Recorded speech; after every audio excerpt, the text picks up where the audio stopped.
A paz do nosso Senhor Jesus Cristo. Espero que vocês estejam todos bem. Na ministração de hoje, nós vamos trazer a reedição de uma ministração da doutora Ilma Cunha, em dezembro de 2020. A doutora Ilma, ela é escritora e palestrante, especialista nas áreas comportamental e familiar, evangelista e autora de um livro chamado Enigmas da Alma. A doutora Cunha vai falar sobre depressão. No contexto ali que ela trouxe em dezembro de 2020, muitas pessoas estavam sendo afetadas na sua saúde mental, na sua saúde física. Alguns perderam emprego, perderam seus negócios, tiveram problemas familiares e a depressão ela acaba piorando, né, num cenário desses. Mas a depressão ela continua sendo um tema muito atual para as nossas vidas. Muitas pessoas estão com depressão, muitas pessoas conhecem outras que estão com depressão. Então que Deus use as palavras trazidas pela doutora Ilma Cunha para que abençoe essas vidas, para ajudá-las a saírem desse quadro depressivo. E se for você, que Deus te cure em nome de Jesus Cristo. Se for alguém ao teu redor, que Deus use você, que você mostre esse vídeo também para ela. Eu tenho certeza que vai edificar, eu tenho certeza que vai te abençoar. Uma alegria poder partilhar com vocês mais uma vez a palavra de Deus. Essa história ela está profundamente relatada nesse livro aqui, ó, Enigmas da Alma. Uma decifração à luz da palavra de Deus, né? Eu tenho tratado aqui nesse livro dessas questões da alma e mostrando o quanto a palavra de Deus tem a resposta para as nossas feridas da alma, para as nossas doenças da alma. E o outro livro, que foi o meu primeiro livro, que é a tese de doutorado, né, Família, lugar de refúgio ou campo de batalha.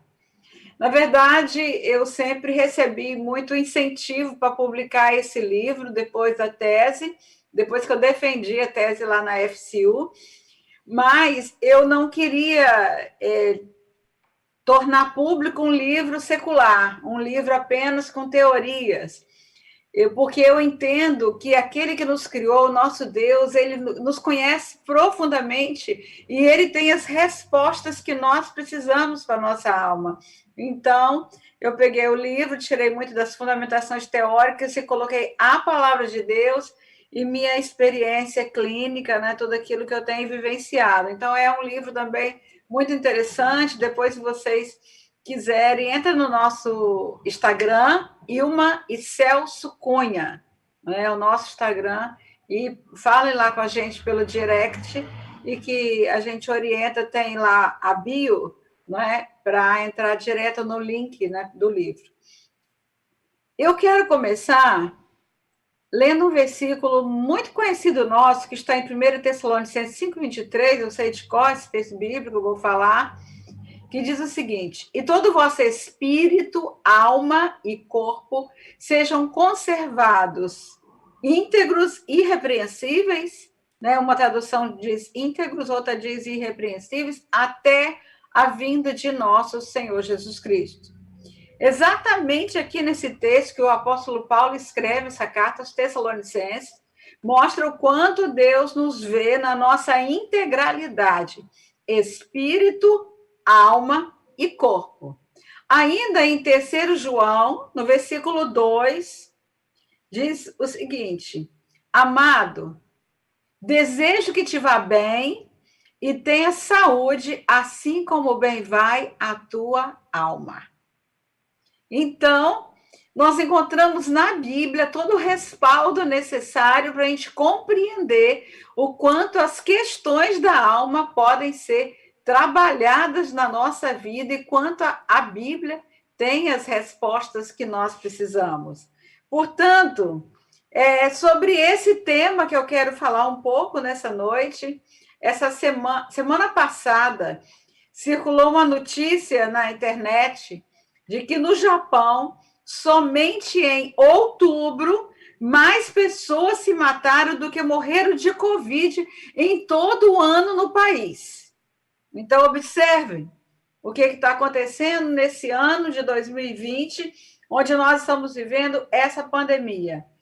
Em outubro, mais pessoas morreram por suicídio do que em todo o ano de Covid naquele país. Gente, nós sabemos o quanto agravou os dados sobre a saúde mental em todo o mundo, não só aqui no Brasil, não só no Japão, mas os dados, os índices estatísticos sobre o agravamento da saúde mental têm cada vez se agravado mais, né? As consequências psicológicas da pandemia, eu penso que ainda vão ser vistas muito tempo depois. Ano que vem, na março, a gente já pode ter vacina, não é? Pode até vir antes em algumas situações aí que nós estamos acompanhando as notícias, mas o efeito disso sobre a saúde mental ainda vai continuar durante um tempo, com tantas incertezas que foram desencadeadas nesse período, né? Que produzindo medo, a ansiedade, sendo gatilhos para as crises de pânico. A gente está vendo muitas crises de pânico, além das angústias produzidas pelo desemprego, muitas pessoas perderam emprego em todo o mundo, pelas falências, pelas perdas por morte, por esses lutos não elaborados.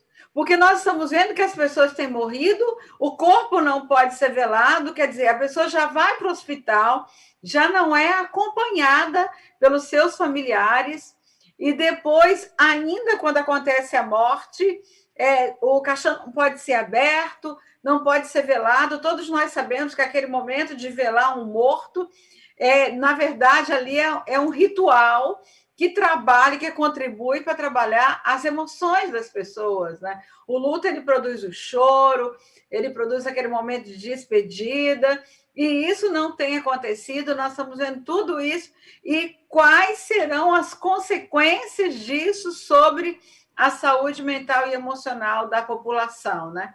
Mas, principalmente, eu acho que o dado que mais tem nos chamado a atenção são os conflitos familiares, os problemas que a pandemia tem contribuído para agravar, né?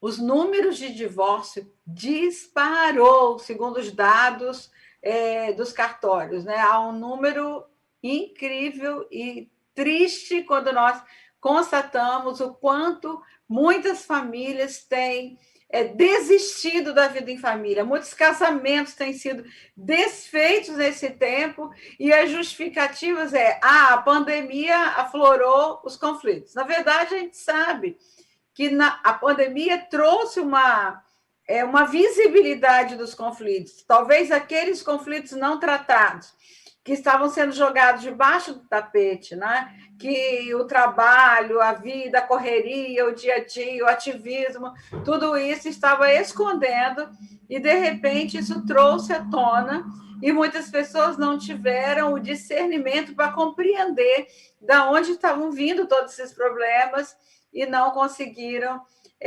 lidar com tudo isso, trabalhar com tudo isso, né? Então, nunca vimos um tempo com tantos adoecimentos da alma, mas o corpo é o depositário dos conflitos não tratados na alma, né? Toda dor não transformada em palavras comparece no corpo como um sintoma, gente. Então, com esse índice crescente de suicídios, nós ficamos perplexos diante das notícias que nos chegam diariamente. Por que está vendo tantos suicídios no nosso mundo cristão? Antes, a gente tinha notícia de suicídios longe da gente, lá na família do outro, lá no país do outro. Hoje, nós estamos vendo muito perto, gente. Aliás, aqui em Vitória, nós temos uma ponte que liga 2 municípios, né? Para quem conhece Vitória, Vitória é uma ilha, né? Então, entre Vitória e Vila Velha, que é a Grande Vitória, são os municípios que compõem a região metropolitana, nós temos uma ponte que ela é cenário de suicídio toda semana. Toda semana a gente sabe de alguém que pulou da ponte, alguém que desistiu de viver, né? O que está por detrás dessas atitudes inexplicáveis? O que está acontecendo? Geralmente, a resposta que ouvimos é depressão. Mas que fatores estão levando as pessoas a uma demissão de si mesmo, porque a depressão ela pode ser olhada como uma demissão subjetiva, que é quando a pessoa demite de si mesma. Gente, qualquer pessoa que já passou por uma demissão sabe o que é isso. Perdeu o emprego, perdeu, sei lá, qualquer coisa, uma demissão. A demissão sempre é dolorosa, não importa as razões, mas é sempre um momento de dor, de angústia e de perda. E o que é o suicídio, se não uma demissão de si mesmo? O que é a depressão, se não a demissão da alegria, da motivação para a vida? O que está acontecendo com as pessoas? O que elas não estão dando conta? Porque há tantas dificuldades em lidar com as frustrações da vida, com as lutas e dificuldades que fazem parte da existência. O próprio Jesus disse: no mundo tereis aflições, mas tendes bom ânimo. Por que há tantas fragilidades emocionais hoje? Gente, nós estamos vendo uma geração de extremos. Um tipo que ainda não tem uma classificação, né, pela Organização Mundial de Saúde, ainda não tem uma classificação, uma identificação do que está acontecendo, mas que eu chamo de um tipo de bipolaridade pós-moderna da era tecnológica. Isso é um pensamento meu. O que é isso? São pessoas que vivem intensos momentos de euforia e de agitação. Por exemplo, nos jogos eletrônicos, na internet, navegando pela internet, jogando, as compulsões. Há uma energia enorme, uma euforia enorme que libera uma quantidade excessiva de adrenalina na corrente sanguínea que leva a pessoa a passar praticamente a noite toda, horas a fios, naquela euforia, que nem sente sono, nem sente vontade de comer, e que vai ali gastando toda aquela agitação. E na agitação, muitas vezes as pessoas se enchem também de atividades e não se dão conta das questões da alma que insistem em denunciar as questões emocionais doentias que afetam o corpo, a alma e o espírito. Por quê? Que gasta-se tanta energia nesses momentos que quando a pessoa sai daquele cenário, ela não tem mais nenhuma energia para todas as outras atividades. Por exemplo, e agora eu vou dizer algo que a gente vê demais, para viver a vida conjugal, para dar conta de um relacionamento conjugal, para investir no relacionamento, para sentar com os filhos, para gastar um tempo com os filhos no processo de formação, no processo educacional, para ler a palavra de Deus, para fazer um devocional, para trabalhar relacionamentos e tantas outras as coisas que a gente poderia citar aqui agora. E aí a pessoa entra numa apatia, numa prostração, e quando percebe, já estão num processo depressivo, que a depressão vem forte, vem a prostração, vem a tristeza e vem angústias intensas. O que poderíamos dizer disso, gente? Pessoas muito fortes, e aqui eu boto fortes entre aspas, cuidam de tudo e de todos e não sinalizam as suas próprias necessidades, né?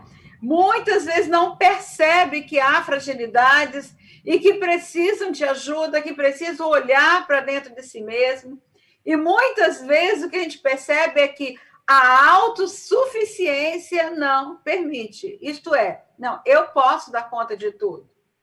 Ah, eu sou um super cristão, não é? Eu dou conta de tudo, eu resolvo tudo.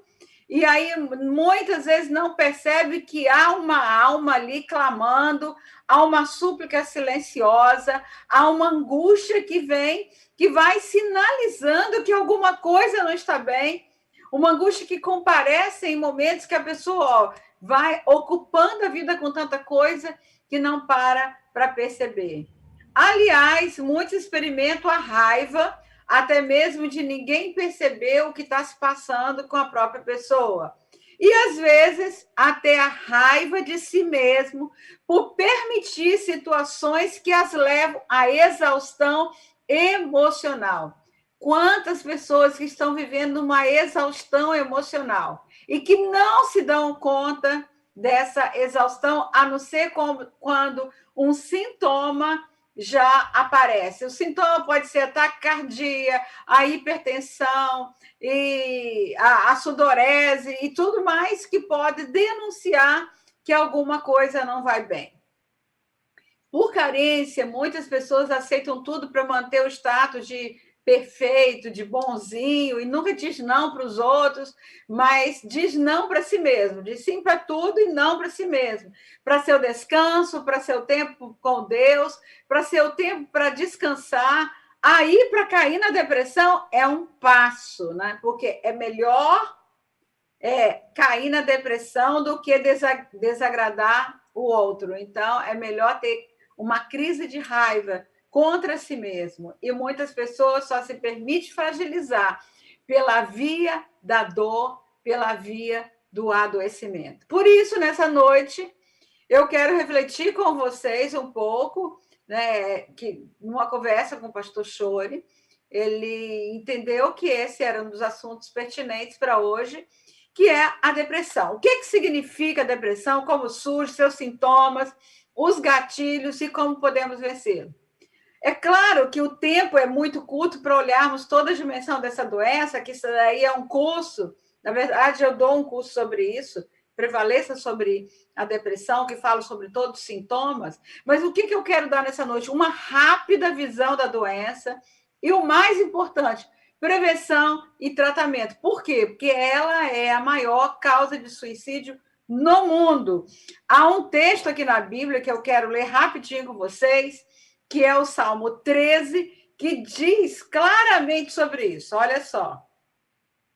Até quando me esquecerás, Senhor? Estou lendo da tradução da Bíblia King James atualizada. Para sempre? Até quando encobrirás de mim a tua face? Até quando sofrerei com preocupações e tristeza no coração dia após dia? Até quando prevalecerá o inimigo contra mim? Olha para mim e responde, Senhor meu Deus, renova o brilho da vida nos meus olhos.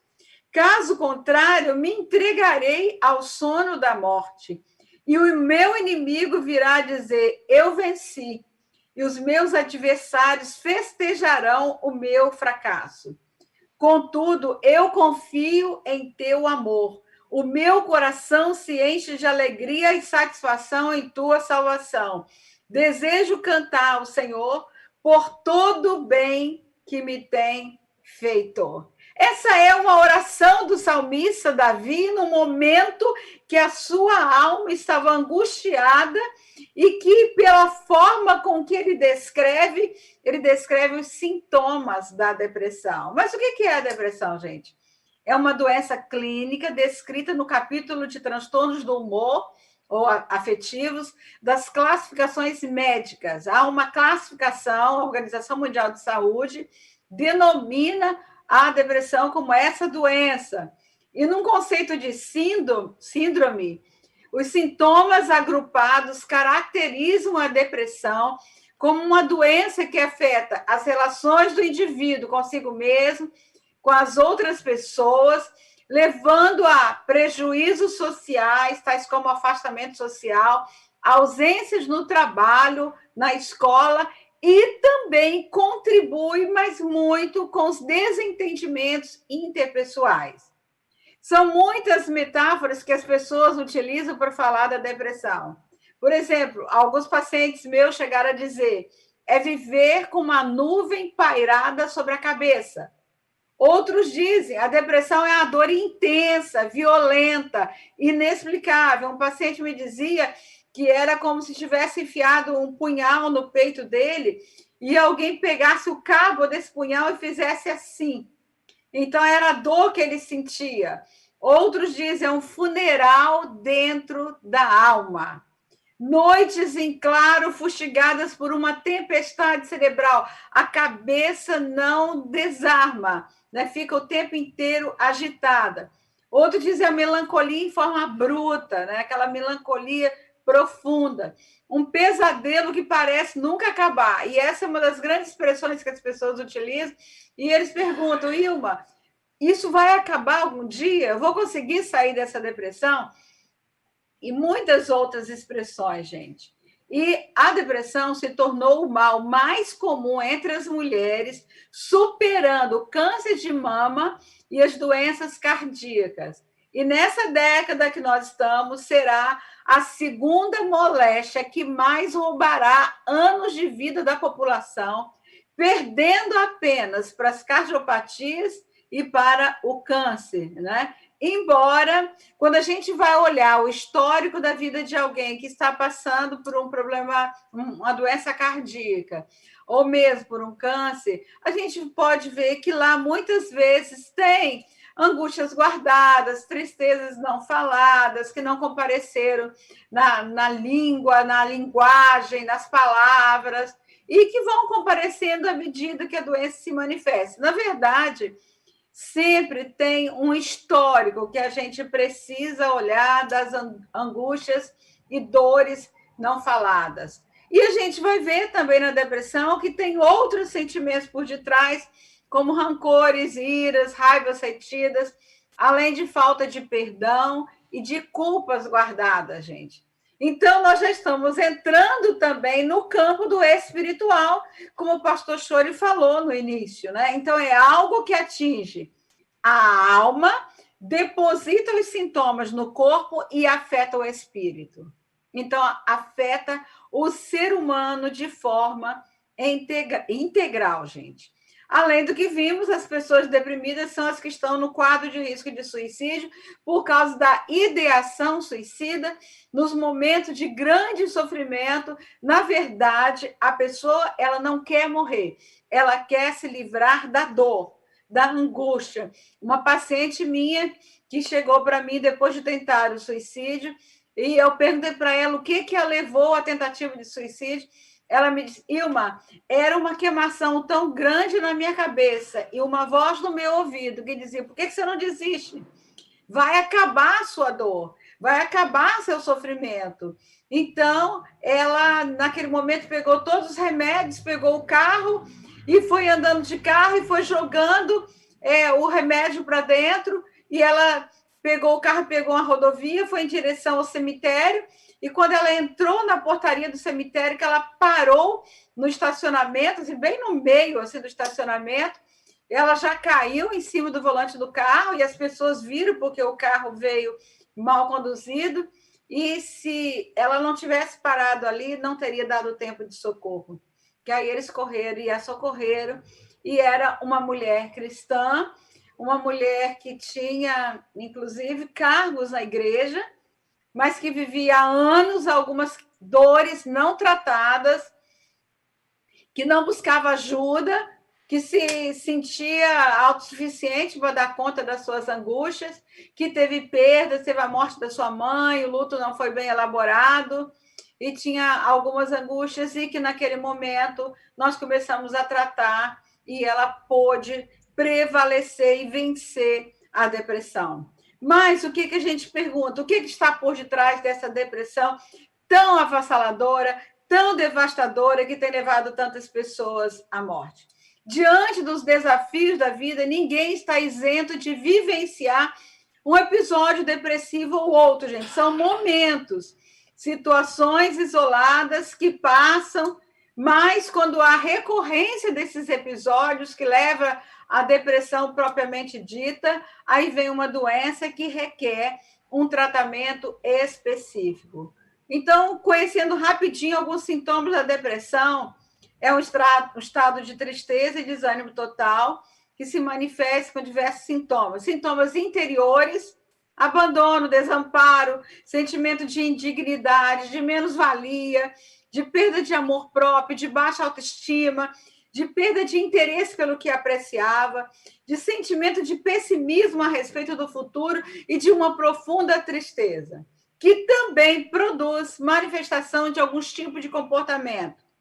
Perda de interesse pelos acontecimentos comuns da vida, apatia, tendência de se afastar das atividades, isolamento, expressão desanimada, choro frequente, embotamento emocional. O que é embotamento emocional? Nem consegue rir, expressar alegria e nem chorar. O choro fica contido, bem agarrado. Insegurança, indecisão, irritabilidade, agressividade, dispersão, sensação de culpa.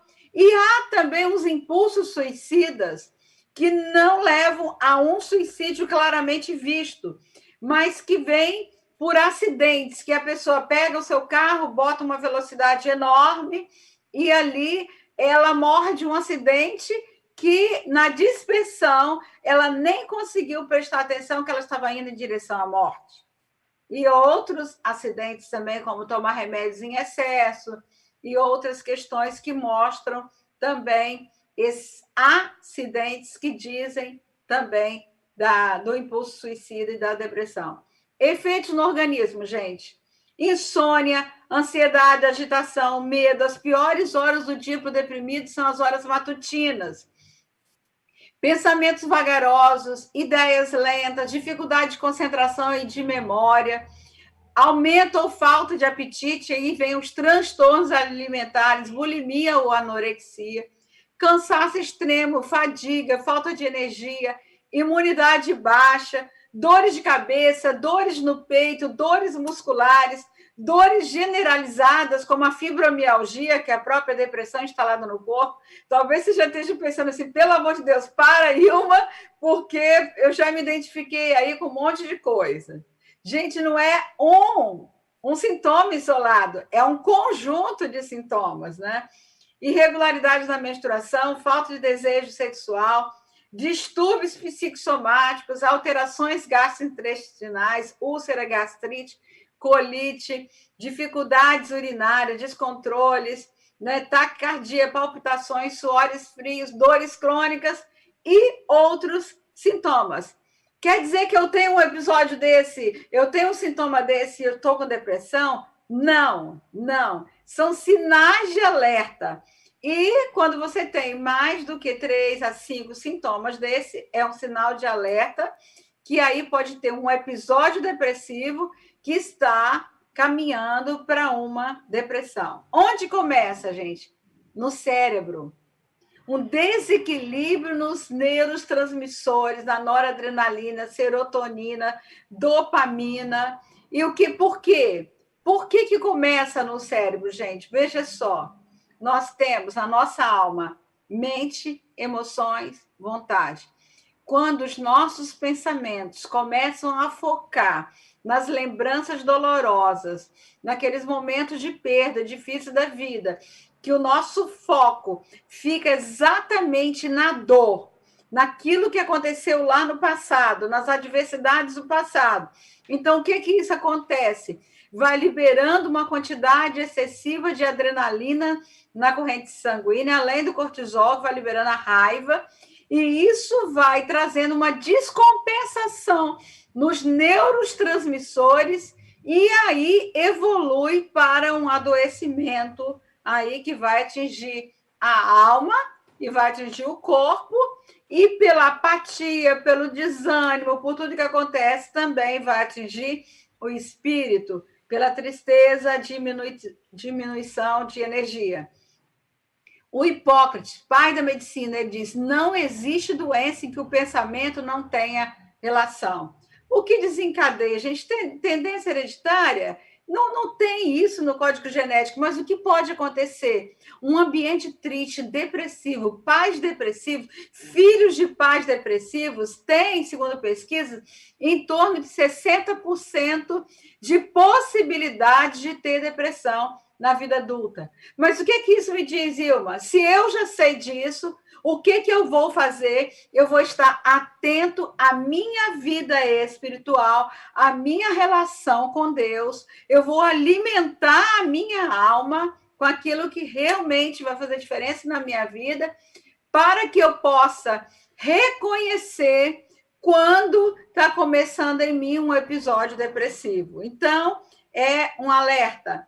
Outra Outra questão que desencadeia, meio ambiente, traumas, perdas, algumas perdas que acontecem, às vezes morte de uma pessoa querida, demissão, doença pessoal familiar, problemas financeiros. Na verdade, isso faz parte da vida, não deveria causar a depressão, mas serve como gatilho para indivíduos predispostos, gente. Por que nós estamos falando sobre isso? Porque muitas vezes na igreja há muito preconceito e muitas pessoas que estão vivenciando essa tristeza, vivenciando a depressão, não têm coragem de falar na igreja, não têm coragem de pedir ajuda. E em algumas igrejas, quando pedem ajuda, a resposta que recebe, vai orar, vai ler a Bíblia, porque isso daí é perturbação, isso aí é opressão demoníaca, isso aí é algo que o cristão não tem que sentir. Gente, nós somos seres humanos. Nós estamos aqui, você tem dor de cabeça, você tem problema físico, você tem hipertensão, você não busca ajuda. Então, todos nós estamos nessa alma nossa tão humana, que sofre, né, as questões, os limites dessa nossa humanidade, que pode sim adoecer no corpo, na alma e no espírito. E quando Jesus foi à cruz e que ele disse, está consumado, ele disse, está consumada a nossa salvação, está consumada a nossa cura no espírito, na alma e no corpo. Está consumada a nossa libertação. Então, na cruz, a cura integral para nós, né? Então, esses gatilhos precisam ser olhados, sim. Alguns episódios traumáticos na infância parecem aumentar a probabilidade de depressão. A gente sabe disso e sabe o quanto muitas vezes as pessoas passam por essas situações lá que vieram de lares disfuncionais, lares com perdas, tipos de pais muito exigentes, muito críticos, muito rígidos, muito perfeccionistas, pessoas que vieram de abuso físico ou sexual, crianças criadas em instituições privadas do contato humano, do contato caloroso, depois podem ter apatia, saúde comprometida, tristeza. Além disso, são os fatores psicológicos, pessoas que têm uma tendência ao mau humor, que vivem mal-humoradas, isoladas, né, desanimadas, elas ficam vulneráveis a esses distúrbios. Por quê? Porque são pessoas que excluem os acontecimentos positivos da vida e selecionam os negativos. Pessoas pessimistas e negativas, gente. Não é por acaso que Jesus disse, no mundo tereis aflições, mas tendes bom ânimo. Isto é o que ele está dizendo, presta atenção no seu ânimo. Não permita que o seu ânimo viva na apatia. Então, são alertas que nós precisamos ter para a nossa vida. Além disso, gente, ainda tem depressões que vêm por oscilações hormonais. Isso explica porque o sexo feminino é tão vulnerável, né, à depressão, aos episódios depressivos, principalmente, né, em baixas hormonais, como a menopausa, né? Doenças orgânicas, algumas doenças podem contribuir para essa tristeza, que é a pancreatite, diabetes, hipotireoidismo, tumores cerebrais, infarto, derrame, câncer. Então, a pessoa está lá, o Alzheimer, por exemplo, começa com sintomas depressivos, tanto que os remédios que são prescritos no início do tratamento são antidepressivos, gente. Então, é preciso olhar. Ainda tem alguns alertas, como algumas medicações podem produzir essa apatia, por exemplo, barbitúricos, em especial pílulas para emagrecer, ou agentes tóxicos, como álcool, drogas e outras coisas, né? Que atuam no sistema nervoso central. Tudo isso contribui. Incapacidade aprendida, o que é isso? Uma teoria afirma que a depressão vem quando nós encontramos situações sobre as quais não temos controle, isto é, a pessoa se sente tão incapaz, tão impotente diante de alguns desafios da vida, que a depressão passa a ser uma resposta comum, né? Inclusive, a gente chama na psicanálise de cair antes da queda. O que é isso? A pessoa ela está se sentindo tão incapaz de conseguir alcançar um objetivo que ela acha que ela vai cair no conceito, na credibilidade, e aí ela faz um mecanismo onde é mais fácil cair na depressão do que cair num objetivo que seria reconhecida pelas outras pessoas. Inclusive, eu tenho uma percepção, por ouvir muitas pessoas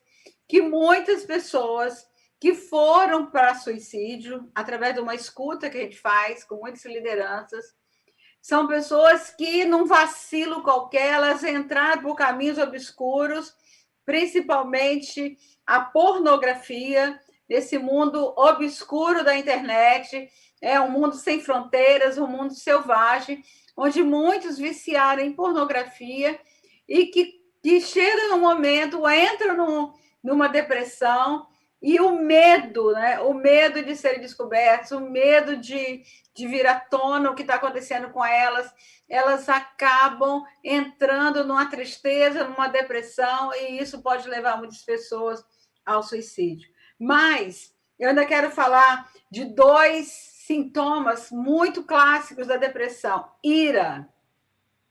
A depressão, né, é uma teoria bem largamente aceita para a depressão, que envolve esse sentimento de ira voltado para dentro de si mesmo. É uma ira canalizada contra si mesmo, né? A pessoa boazinha, perfeitinha, ela tem raiva disso, muitas vezes essa ira que ela não expressou, ela acaba jogando para dentro de si mesmo. Muitas pessoas foram criadas em lares onde a ira não pôde ser manifesta, igrejas onde a ira é condenada como pecado. Irai-vos e não pequeis. Não se ponha o sol sobre a vossa ira, nem deis lugar ao diabo. Quando a ira é internalizada, a ira é alimentada, ela pode exatamente trazer essa reação que a pessoa tem contra si mesma, né? A ira negada, mantida internamente, ela inflama em oculto e, eventualmente, produz alguma destruição no emocional, gente. Ela impulsiona, né, a depressão.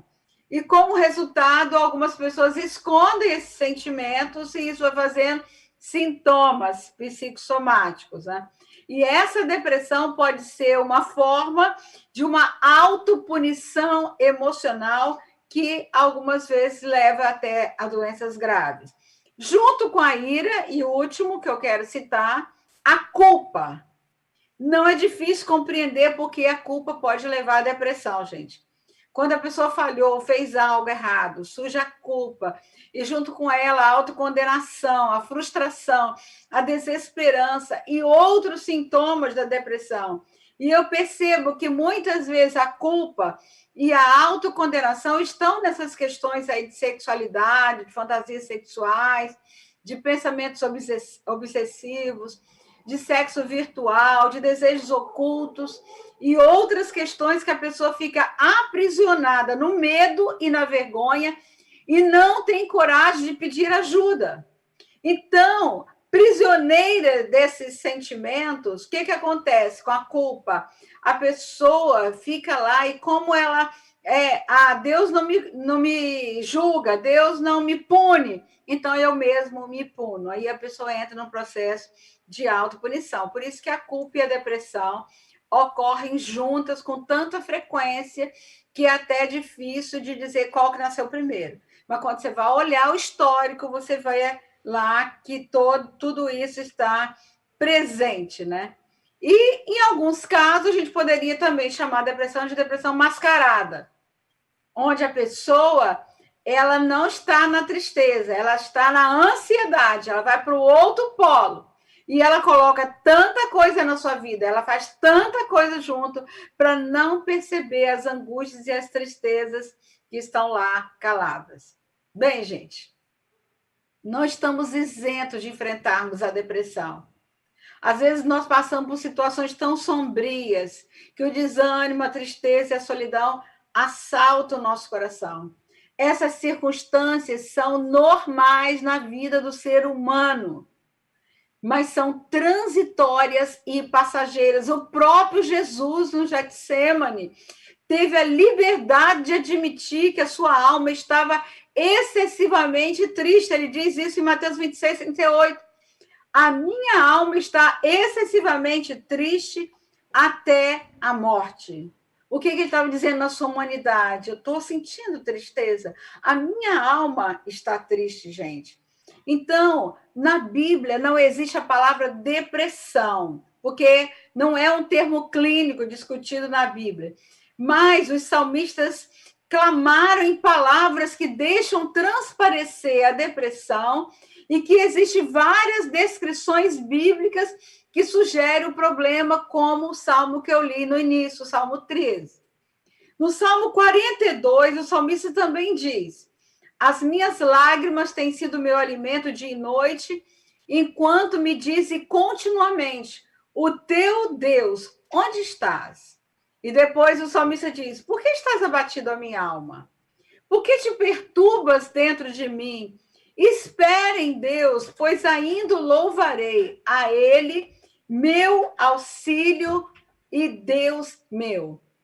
Olha como é importante olhar o que a Bíblia traz para nós.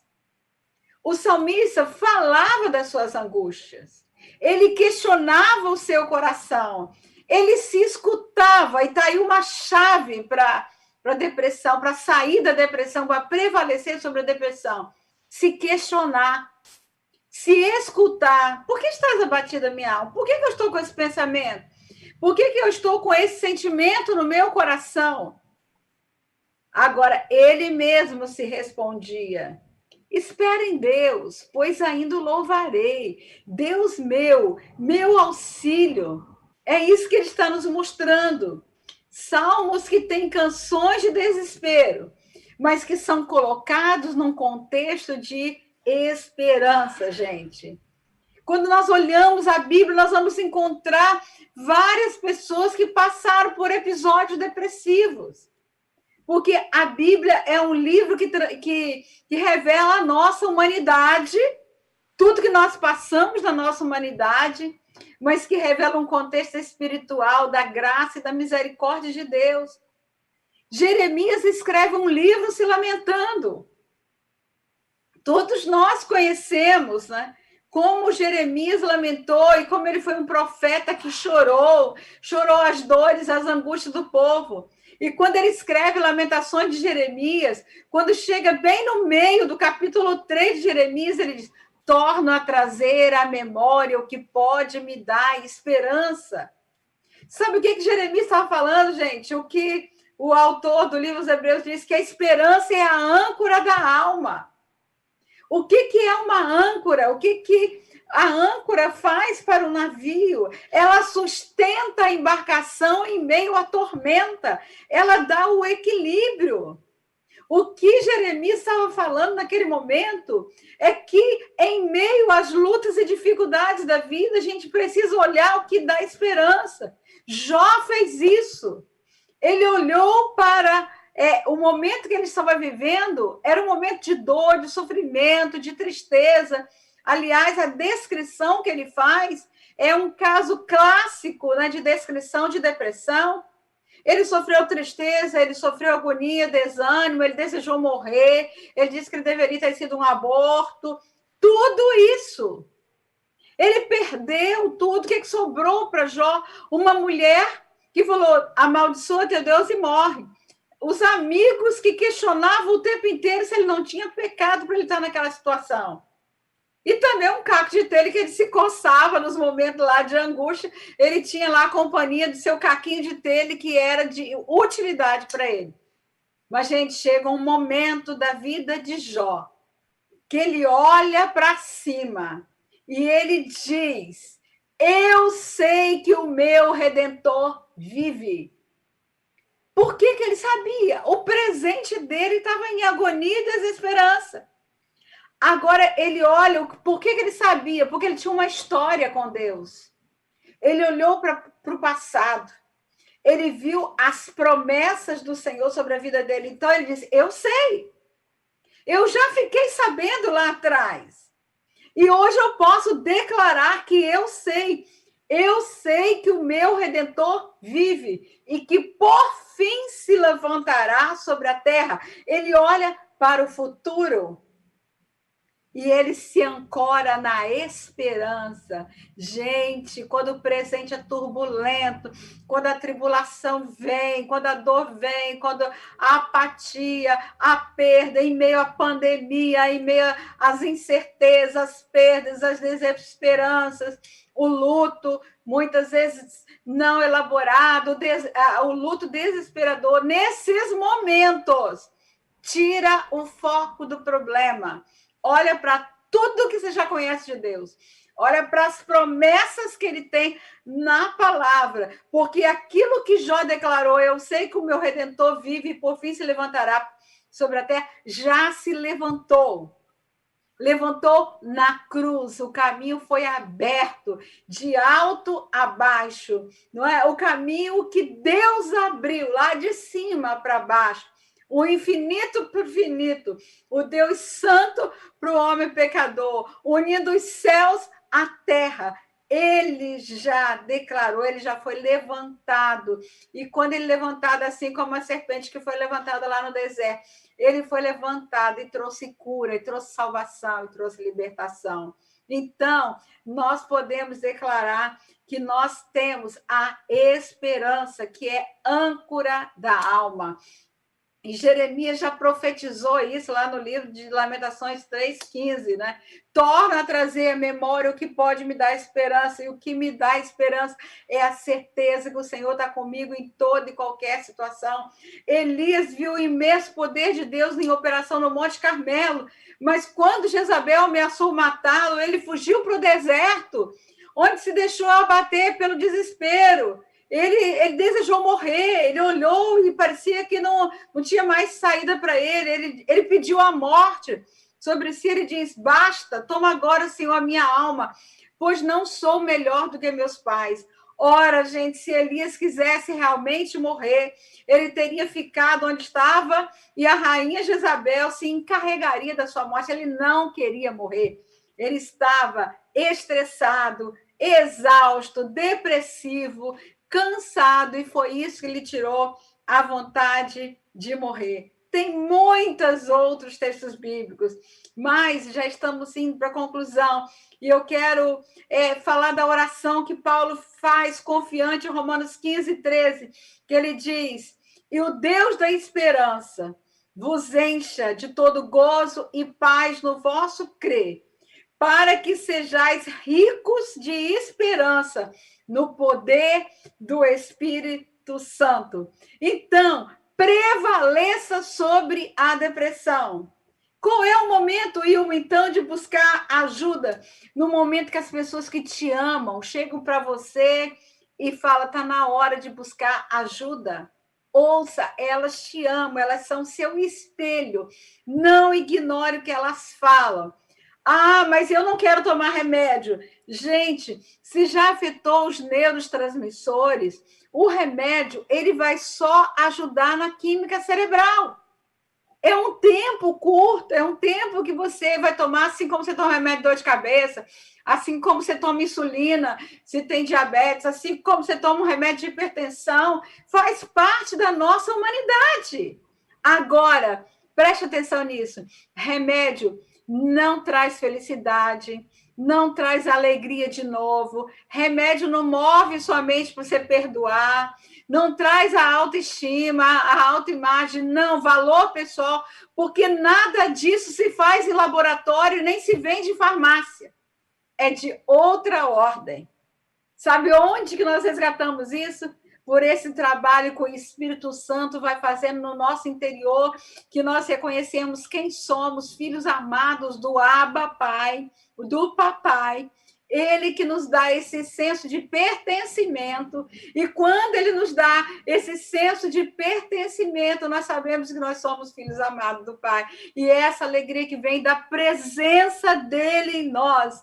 Então, esse é o trabalho, o tratamento espiritual, o tratamento físico, a medicação, e o tratamento da alma. Nós encontramos no conforto, na presença, naquilo que o Senhor traz para nós, que junto, nós temos as respostas na palavra de Deus.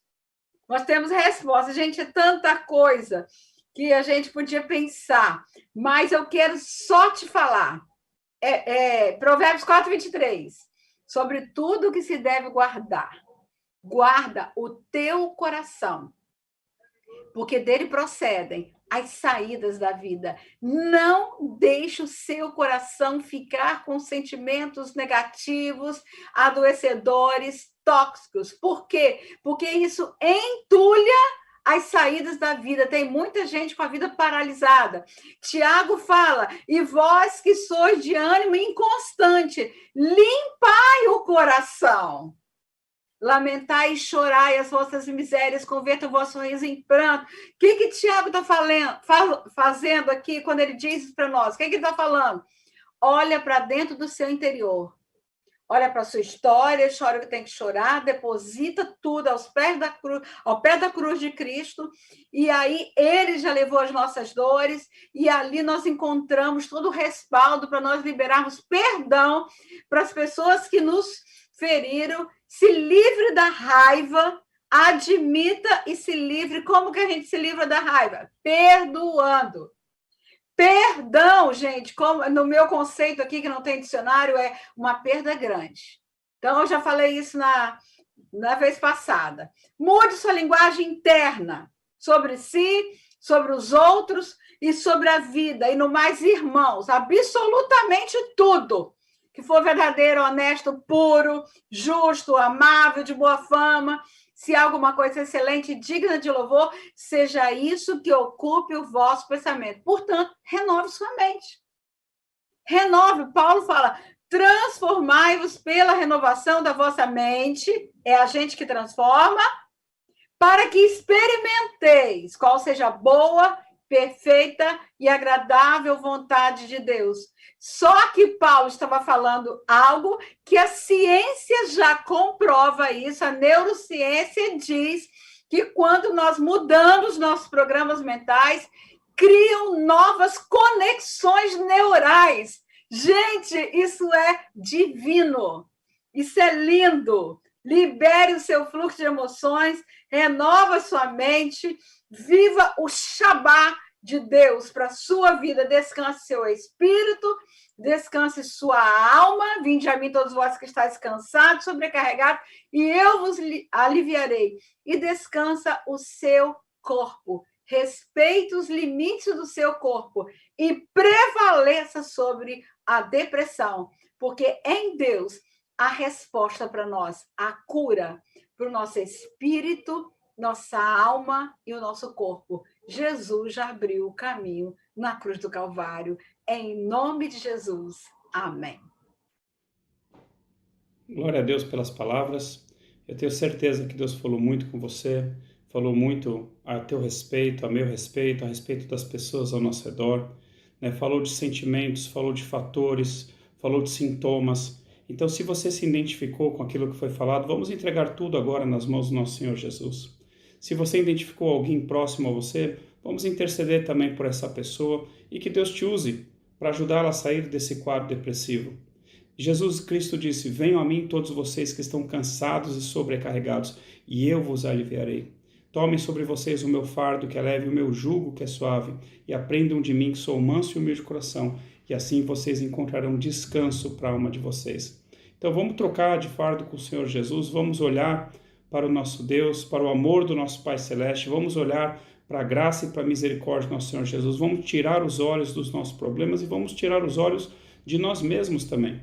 Porque olhando para nós não vamos encontrar nada de bom, mas se olharmos para o amor do Pai, para a graça e misericórdia do Senhor Jesus e para a paz que excede todo entendimento que vem deles, então nós vamos ter descanso para as nossas almas. Que você Feche os olhos, então, vamos fazer junto essa oração. Senhor Jesus, eu quero entregar para Ti, Senhor, todos os sentimentos, Senhor, ruins dentro de mim, Senhor, nesse momento.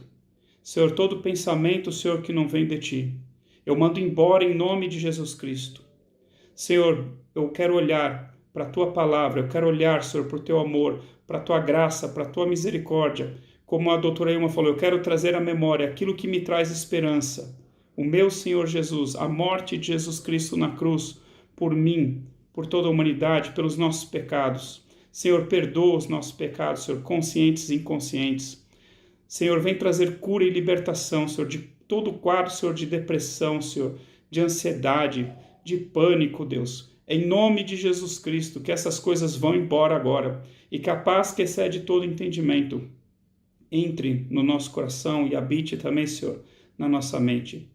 Senhor, que o Teu Espírito Santo e a Tua palavra, Senhor, nos transforme segundo a Tua imagem e a Tua semelhança. E também pedimos, Senhor, por aquelas pessoas ao nosso redor que estão em situação semelhante, Senhor. Senhor, que o Senhor toque neles também. Que o Senhor faça, Deus, um milagre na vida deles. E nós abençoamos a nós mesmos, abençoamos as nossas vidas, nossas famílias, nosso trabalho. Abençoamos, Senhor, a Tua igreja. Abençoamos, Senhor, tudo aquilo, Senhor, que o Senhor colocou nas nossas vidas. Toda honra e toda glória, Deus, sejam dadas a Ti. Em nome de Jesus. Amém. Amém. Que Deus te abençoe. Se você precisar conversar, procura o pastor na sua igreja, procura o obreiro, procura o líder da sua célula, ou se você está distante, procura uma igreja perto de você, mas que você não fique sozinho, que você caminhe junto com outros irmãos que estiverem sadios na fé, irmãos que levam a sério a palavra de Deus, e que você medite dia e noite na palavra do Senhor. Se você ainda não lê a Bíblia, começa a ler a Bíblia. Coloca a Bíblia no começo do seu dia, coloca a Bíblia no final do seu dia. A tua mente vai começar a ser transformada. O teu coração vai encontrar paz, você vai encontrar alegria no Senhor, tá bom? Se você ainda não começou a ler a Bíblia, nós temos grupos de leitura da Bíblia, mas se você quer ler por você mesmo, começa lendo ali em Mateus, nos Evangelhos, lê até o final, lê o Antigo Testamento, lê de novo e nunca mais pare, tá bom? Porque a palavra de Deus, ela cura. E a oração também tem uma função terapêutica. Você falar com Deus e saber que Deus está te ouvindo, isso também vai trazer cura para você. E que Deus te responda, porque Deus, Ele tem ouvidos para nos ouvir, mas Ele também tem boca para falar. Deus fala através da sua palavra, Deus fala. Alguns até ouvem audivelmente, Deus pode falar em visões, Deus pode falar em sonhos, Deus fala através de vídeos como esse que nós acabamos de assistir, Deus fala através das pregações, Deus fala através dos louvores, e Deus habita também nos meios dos louvores do seu povo. Então também que você coloque louvor, isso vai alegrar o teu coração, vai alegrar a tua alma, vai fazer bem para o teu espírito, você vai estar glorificando a Deus com seus lábios, e a presença de Deus vai vir e vai te trazer cura também. Que Deus te abençoe no nome de Jesus. Amém.